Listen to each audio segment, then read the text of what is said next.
Yes, thank you Congressman Sandro Marcos for helping me in my budget. Maraming salamat. Magkano, Hindi sir? natin mapagkakaila. Ayoko magsabi. Billions of Tingnan niyo na lang yung mga project. Okay. So ano ang mga priorities ninyo, sir, for your next term? Yes, una muna ang ating mga nahuli na mga campaign promises, mostly barangay halls and infrastructure project. Barangay halls, covered courts, and yung we will concentrate on flood mitigation. Ang dami palagi yung baha. Palagi kong sinasabi sa DPWH na tingnan nyo kung paano yung utos ni Presidente na kung gagawa tayo ng flood mitigation project, gagawa ka na para wag magbaha. Saan mo dadalhin yung tubig? Pupunta sa lake, pupunta sa ilog, pupunta sa dagat. Pati natin gamitin. Di ba? Gamitin natin yung tubig. Kaya kung flood mitigation projects, mag-isip tayo ng let's think out of the box naman. Paano mo gagamitin yun? Hindi lang gagawin mo. Sir, since na sinia yung kinausap ninyo, yes. is it a dam? Just like what they're doing in Piti?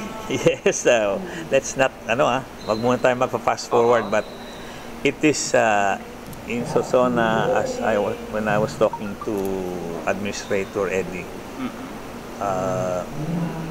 meron siyang proposal na magpapatayungan ng dam para it will solve the flooding also in Lawag City, and it will irrigate and control also the flooding in Solsona and also the irrigation problem in Solsona. And dito naman sa Paway, we talked about 3. We talked about 5, but I will only talk about the 3. Una na Inisaip, ito na sa Solsona, and next one will be Paway. Para hindi na rin magbaha sa Paway. At merong proposal na naman na it will be ipapalagyan na lang natin ng pondo sa agency, sa NIA, kasi mukhang matatagalan sa NEDA. Kailangan na natin ma-aprobahan yun. So, hopefully, cross your fingers, by 2026, maiipon ng tubig, pumunta sa lake at may pumping station para wag babaha.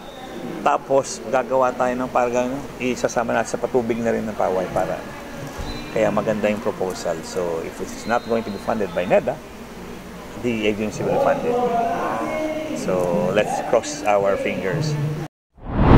This is Balitang Ilocos Online.